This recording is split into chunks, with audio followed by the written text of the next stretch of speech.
Good evening everyone. आज हम लोग फिजिक्स के अवतल दर्पण और वक्रता त्रिज्या के बीच संबंध स्थापित करने वाले एक फार्मूला सीखेंगे। देखिए उस फार्मूला F बराबर R/2 कितने भाषा में आ सकता है, तो उस सब भाषा लिखा हुआ एग्जाम के दृष्टिकोण से बहुत इंपॉर्टेंट है। क्या लिखा हुआ, अवतल दर्पण में F बराबर R/2 सत्यापित करे या सिद्ध करे, ये डायरेक्ट दिया रहेगा, या फिर भाषा में दे सकता है सिद्ध करे गोलीय दर्पण की फोकस दूरी वक्रता त्रिज्या की आधी होती है, F बराबर R/2।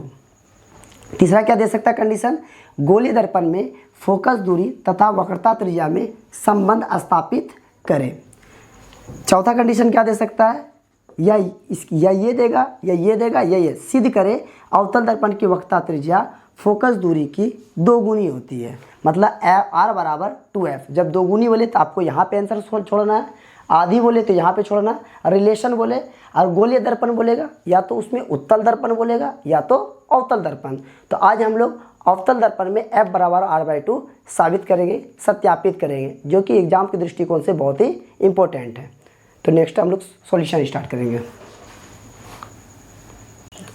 अब हम लोग F बराबर R/2 प्रूव करते हैं। तो सबसे पहले हम लोग क्या बनाएंगे, इसका अवतल दर्पण का पिक्चर बनाएंगे। तो अवतल दर्पण वैसा दर्पण जिसका बाहरी सतह क्या हो, रंग किया हो, रज्जित किया हो, कलई किया हो।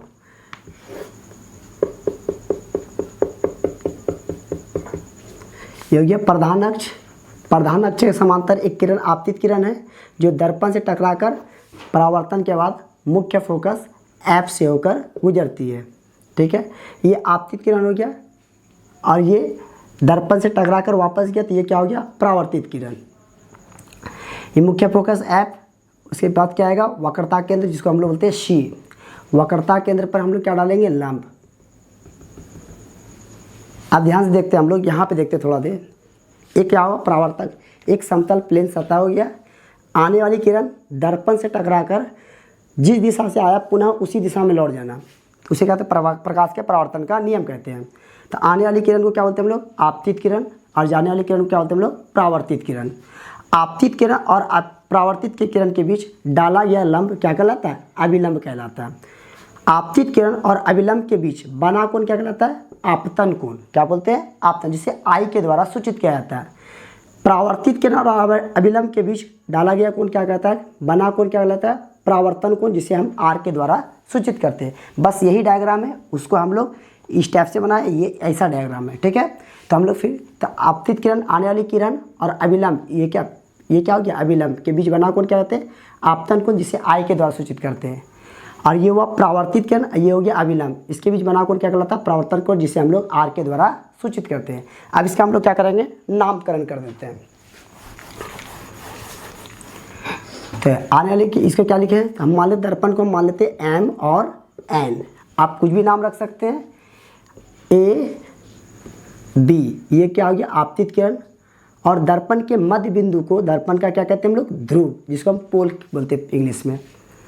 और मुख्य फोकस और ध्रुव के बीच की दूरी को फोकस दूरी, जिसे F के द्वारा, छोटी f के द्वारा सूचित करते हैं।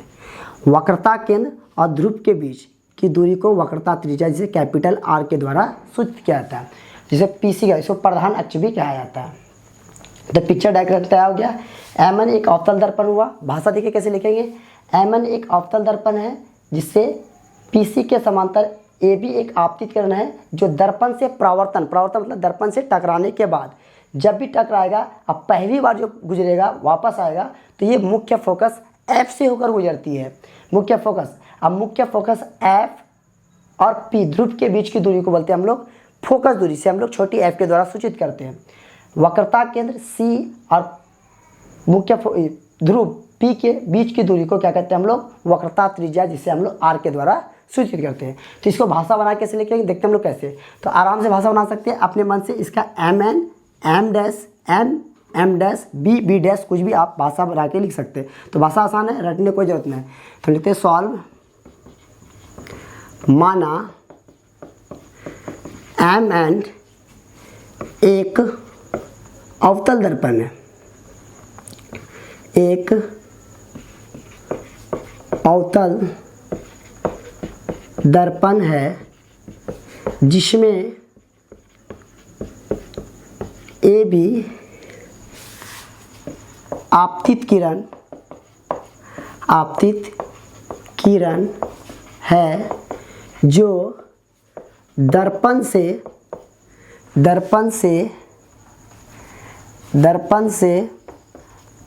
परावर्तन के बाद मुख्य फोकस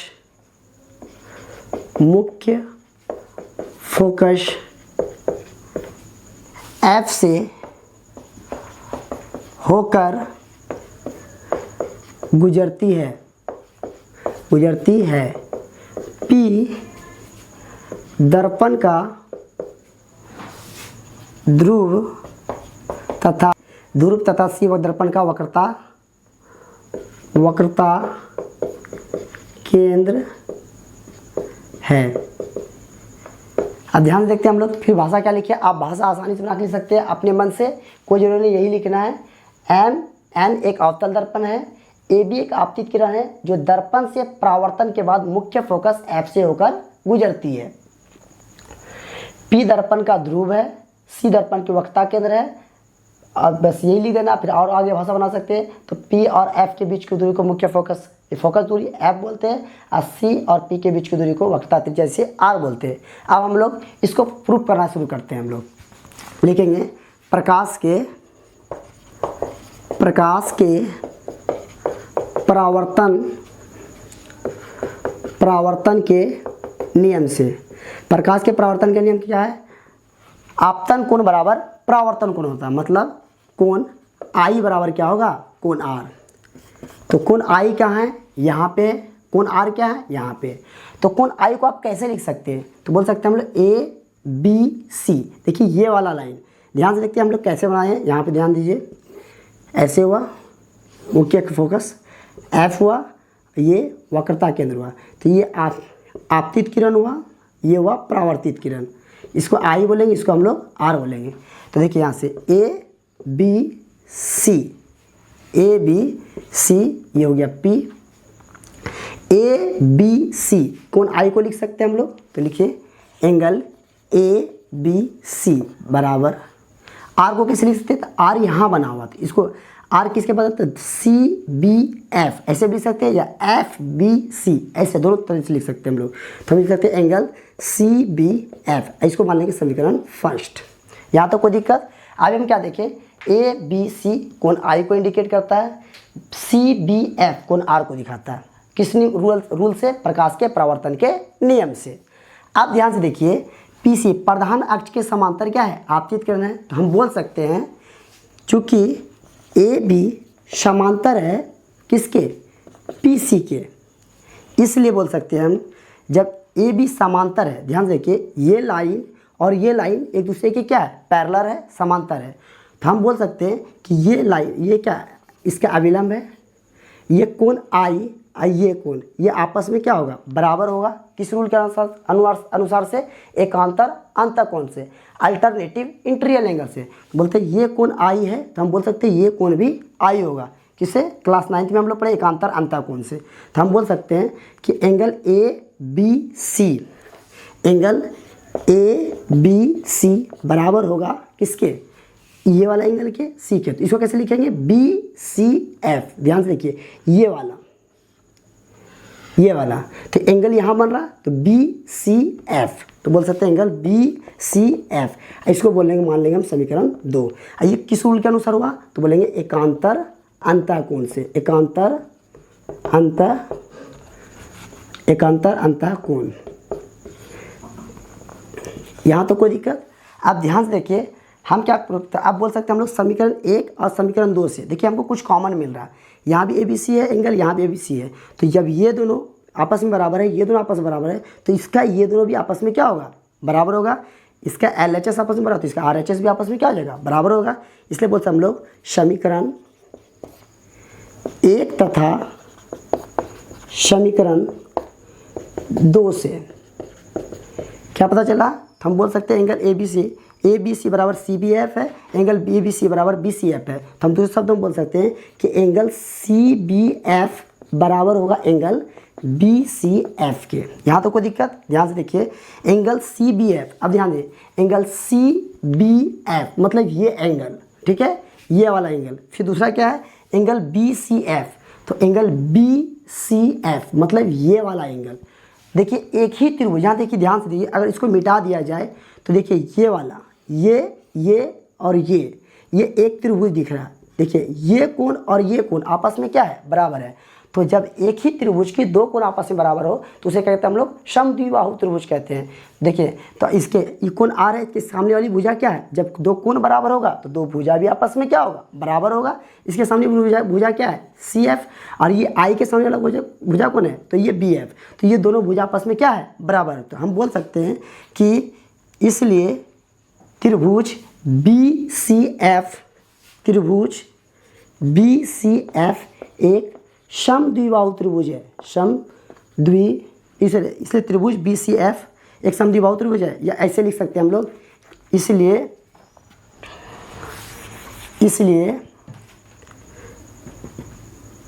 त्रिभुज इसलिए समद्विबाहु त्रिभुज, समद्विबाहु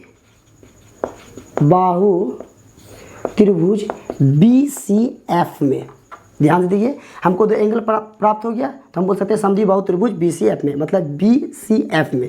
क्या बोल सकते हैं बी सी एफ में, तो इसको हम मिटा रहे हैं, ध्यान से देखिए। तो बी सी एफ में, अब यहाँ हम इधर लिखते हैं बी सी एफ में, तो बी सी एफ में क्या है कि ये कोण इस भुजा, ये कोण और ये कोण आपस में क्या है, बराबर है। जब ये दोनों बराबर है तो इसके सामने वाली भुजा ये वाला है, इसके सामने वाली भुजा कौन है, ये वाला।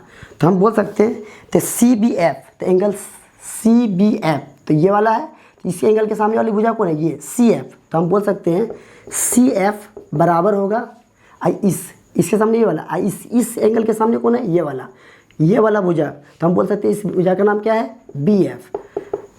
सी एफ बराबर होगा बी एफ, तो इसको मान लेंगे हम लोग समीकरण कितना माने थे, 1 2, इसको मान लेंगे हम लोग समीकरण 3। अब ध्यान से देखते हैं हम लोग, अब जब हम क्या पूरे सी एफ बराबर बी एफ, यदि ये बिंदु बी पी के बहुत निकट हो, जब मतलब ये बिंदु धीरे धीरे घूमते हुए यहाँ इसके नज़दीक आ जाए, तो क्या पता चलेगा, ये भुजा इसके क्या होगा, बराबर होगा। तो लिखेंगे जब बिंदु बी पी के बहुत नज़दीक हो या बहुत निकट हो, जब बिंदु बी पी के बहुत निकट हो, तब जब ये भुजा इसके बहुत निकट हो, तो हम बोल सकते हैं कि ये वाला भुजा, ये वाला, ध्यान से देखते हैं फिर से, ये बी एफ ये इसके बहुत नज़दीक आ जाएगा। तो हम बोल सकते हैं कि बी एफ बराबर हो जाएगा किसके, पी एफ के। ये दोनों भुजा आपस में क्या होगा, बराबर। तो ये समीकरण 3, तो ये उसको मान लेंगे समीकरण 4। अब समीकरण 3 तथा समीकरण 4 से, अब ध्यान देखिए यहाँ पर भी सी एफ बराबर बी एफ है, यहाँ भी बी एफ बराबर पी एफ है। तो हम देखिए यहाँ पे ये दोनों आपस में बराबर, तो ये दोनों आपस में बराबर, तो हम बोल सकते हैं ये दोनों भी आपस में क्या होगा, बराबर होगा। तो बोल सकते हैं इसलिए सी एफ बराबर पी एफ, यहाँ तो कोई डाउट नहीं। अब ध्यान दीजिए सी एफ और पी एफ आपस में क्या हो गया, बराबर हो। तो हम दूसरे शब्दों में इसको लिख सकते हैं, इसलिए पी सी बराबर, पी सी ये पूरा लाइन है, पी सी बराबर C F plus P F, C F plus P F, और पी सी जैसे का तैसे। अब सी एफ बराबर पी एफ, देखिए सी एफ पी एफ, तो हम सी एफ की जगह पी एफ लिख सकते हैं, क्यों, क्योंकि हमको पी एफ का वैल्यू पता है। तो हम इसको लिख सकते हैं P F plus P F, क्यों, तो हम लिख सकते हैं कि इसके सामने लिख सकते हैं ब्रैकेट में, चूँकि सी एफ बराबर है पी एफ के, इसलिए बोल सकते हैं हम लोग पी सी बराबर पी एफ कितना पी एफ होगा, 2 पी एफ। तो पी सी का वैल्यू कितना हो गया, आर 2 जैसे तैसे। अब पी एफ का वैल्यू कितना हो जाएगा, देखिए पी और सी के बीच की दूरी कितना है, आर, अब पी एफ के बीच कितना है, एफ है, 2 एफ होगा। जब आपसे क्वेश्चन में बोला जाएगा किसी अवतल दर्पण की वक्रता त्रिज्या फोकस दूरी की दोगुनी होती है, तो यहीं पर आंसर छोड़ देना। जब आपको बोला जाएगा अवतल दर्पण की फोकस दूरी उसकी वक्रता त्रिज्या की आधी होती है, तब हम इसको बोल सकते हैं। इसलिए एफ बराबर, देखिए ये गुना में जरा क्या होगा, भाग में, तो एफ बराबर r/2, और यही आपका क्या हो जाएगा, प्रूफ। अब एक बार ध्यान से देखिए, सबसे आसान है, कैसे बनाते हैं हम लोग। सबसे पहले क्या इसका भाषा लिखना है, आसान है। आपतित किरण हुआ और अभिलंब के बीच बना कोण, आपतन कोण।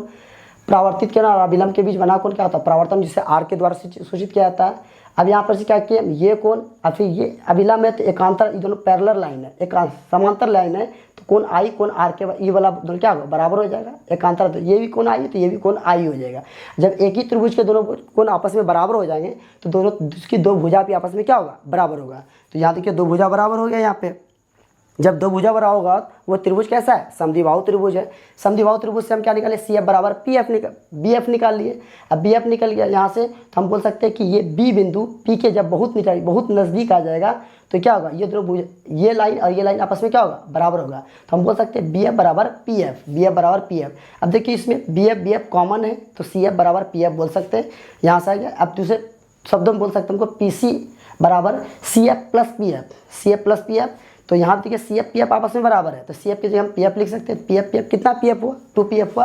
पी सी का वैल्यू कितना है, आर है, और 2 जैसे सकते हैं। अब पी एफ का वैल्यू कितना है, पी और एफ के बीच के वैल्यू क्या है, एफ है।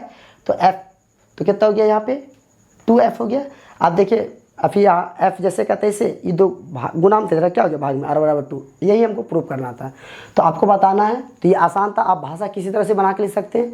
तो आपको बताना समझ में आया कि नहीं आया, आपको कमेंट करके बताना। तो इसी तरह आज हम लोग अवतल दर्पण में f बराबर 2 प्रूव किए, फिर इसके नेक्स्ट वीडियो में हम लोग उत्तल दर्पण में प्रूव करें। इसी तरह पूरे फॉर्मूले को हम लोग सॉल्व करें। ये आपके एग्जाम के दृष्टिकोण से बहुत ही इंपॉर्टेंट है। ठीक है, अब नेक्स्ट वीडियो मिलेंगे, तब तक के लिए धन्यवाद।